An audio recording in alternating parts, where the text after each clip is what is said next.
Hello, you lovely Hammers fans. Welcome to Claret and Booze. My name's Nick. This is a daily ramble. I hope you're all well.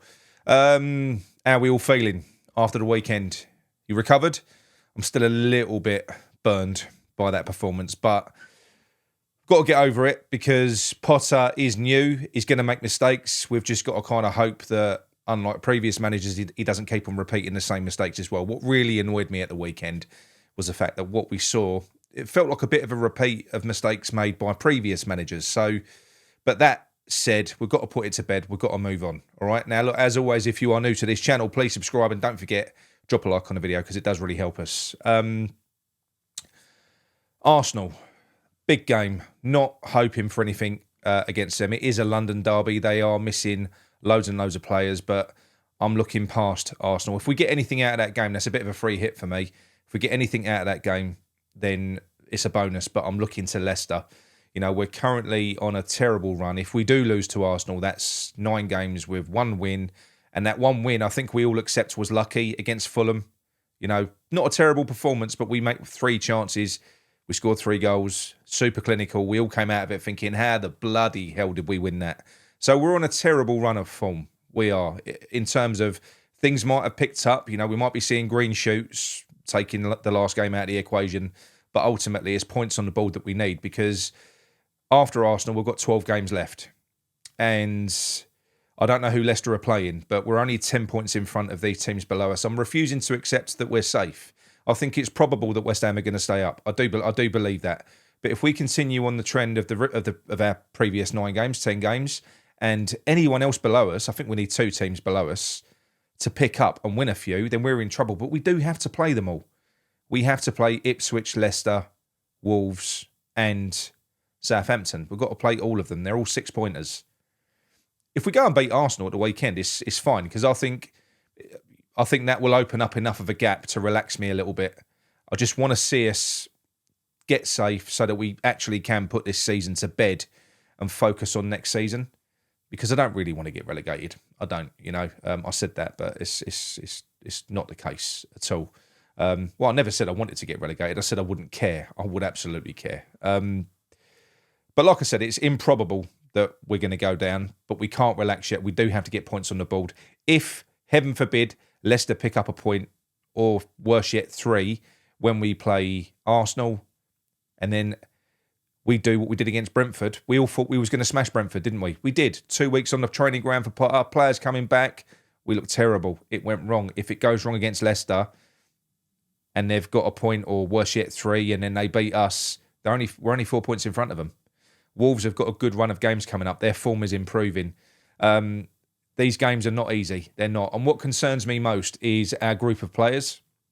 So before we get there, though, when I spoke to Corral last week on a podcast that we did, he asked me if he thought that whether or not Potter had the grit to grind out results, whether he had that in his armoury. And I said I thought he did. But we did just lose to Chelsea, who are not a team in form. I don't care what anyone says. They'd won 1 in 6 before we played them. They've lost the 2 since. I know there was bad luck with VAR. I get it. But we didn't win. We lost. Brentford didn't grind that out either. And we didn't play an expansive way, did we? So I'm a little bit concerned. It might not all be Potter's fault. I think a lot of this is going to come down to the playing staff that we've got. A lot of them that have checked out already. And I think there is a pin-up boy for, you know, a guy that's got his suitcase ready, and that is Mohamed Kudus. If you look at the way that he's playing now compared to last year, yeah, look, there could be a lot of confidence problems there with that player. But I'm not sure that the players that we've got, although they are of a superior level to those players that are in teams below us, I don't know whether they're the type of players you need in a dogfight because, make no bones about it, if we've got players that do want out and they want to leave West Ham, it's going to work in their favour if we get relegated because we ain't going to hold them back. We're going to sell them at a cut price. They'll probably benefit more financially. They'll probably get a bigger reward in a signing on bonus because it's just what happens. So there is a concern there. We do desperately need to get these points on the board. If we're going into the last 6 or 7 games and we're still in touching distance, I'm going to get really, really concerned at that point. We need to stop it now. So whatever Potter's got to do, and that is remove said players that are not giving their all and put players in that will give a little bit of application. Do it. Just get it done. an interesting point raised by Adam, who you've seen on the show before. A lot of what we've given Potter credit for, that he absolutely deserves credit for, is rebuilding togetherness in this squad. You know, he's kind of galvanised all these players together. Well, there is a bit of a concern with this because obviously we've seen the likes of Souček being an ever-present in this team and a few others as well.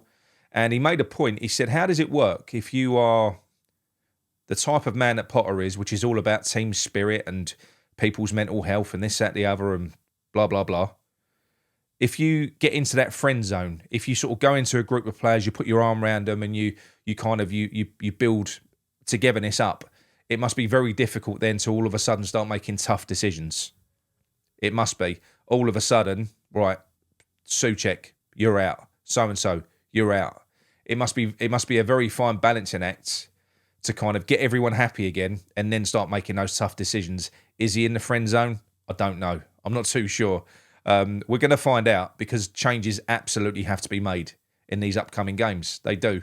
I just thought it was a good point, you know, because a lot of managers, they say that, you know, you can't really go there with players. You can't be friends with them because you do have to make tough decisions. And it's difficult to do that when you're emotionally invested, you know, at a certain level. So I suppose we'll wait and see. I'm sure he's been in management long enough to not make that mistake. I'm sure he isn't that close to players, you know. But we will see. We will see. Moving on to the reaction to the video yesterday. Look, I expected a bit of a reaction from Everton fans. I did. And I expected a bit of a reaction from West Ham fans. Well, so-called West Ham fans. I'm not going to broadcast, by the way, and do Moyes every 2 minutes. It's not going to happen. I just wanted to hit back because I'm getting sick of it. Not me. I'll just go back at people, but people that I know. People that were in the stadium. People that I speak to on a daily basis are getting sick and tired of West Ham fans that are just literally loving every second of West Ham slipping whilst David Moyes and Everton climb. West Ham fans, apparent West Ham fans. You're not a West Ham fan. If that's how you feel, bearing in mind Everton were 8 points below us, we're all at threat of relegation, and you are celebrating every single win and place that they climb up that table, which coincides with us slipping down it. If you're celebrating that, I don't care how much you like David Moyes, you are no West Ham fan. You're not. And people give me criticisms and other people criticisms for calling things out as they see them, i.e., we play crap at the weekend, so I called Potter out, I called a team out. That was a rubbish performance. That's fine.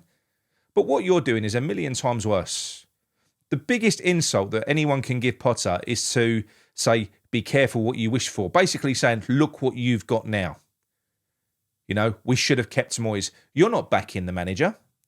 You're stuck in the past. You're ignoring everything that I said in that video, which is 100% factual, but you don't want to hear it because you only focus on Prague and the first 2 years of him managing us. You ignore the last two and the shit state that we're left in. You ignore all that, you know, conveniently. Rose tints. And you're just constantly badgering other West Ham fans. And like I said, this isn't about me. I'm a big boy. I can take it. You can do it all you want. And look, I'm not being funny. The beauty of YouTube is I can make you disappear. I can just hit the cancel button, the delete button, and you are gone. One click and the dickheads are gone. So it's not a problem for me, but it is a problem for a lot of West Ham fans. If you look at the dead atmosphere that we're getting at home at the moment, that's a serious problem. I've just heard that they're increasing season ticket prices for next year and looking at bringing renewals forward. So asking for people to renew in a season like this. They're increasing prices and asking people to renew earlier. Anyone that was on the cusp of thinking, I might not renew next year, they've just made their decision for them. You know, they're so out of touch and disconnected with this fan base. It's chronic. So this is what I'm saying to you. The only chance we've all got as fans and as a fan base is to pull together somehow. You know, we've got to try and create an atmosphere in that stadium. I don't know how because I'm not really talking to West Ham fans in there. As I said, when I was over there at the weekend, just surrounded by tourists, genuine tourists, okay? They were. They didn't have any affiliation to either team because they didn't get excited either way. Nothing. I was just sitting. The smell of popcorn was amazing. It was. I actually fancied the bucket.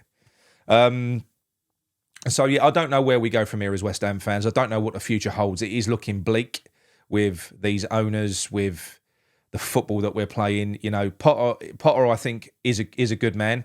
I don't think he's the right man to bring in when you're in trouble halfway through a season because he's a projects man. David Moyes is, because David Moyes is a ripcord manager. Hence, he started well, but he will fade. Potter, if he's still here next season, we will see the benefits of that. We'll start to grow. I'm certain of it. Whether that will be the case or not, I don't know, because we know he weren't Sullivan's man. So Sullivan will probably get rid of him the first chance he gets. But we'll see. We'll see what happens. And if he does stay, he's going to need serious backing. Serious backing. And they can't be using that as an excuse to charge more for season tickets. We need something back as fans. We do. It looks like they're digging their heels in. I don't think they're going to do anything on the concessions. So maybe the plan is to force the final few season ticket holders out that are on the cusp, because they do want to hammer that number down anyway, because it's far more lucrative to them to get tourists in. And they don't seem to have any issue getting them through the door, do they? They're everywhere. So it is a tourist destination by the look of it. So maybe that's part of the plan. I don't know. Bore us to tears, force us out. And then what will happen is maybe it will click into gear and we'll start seeing good football again when we're not over there anymore.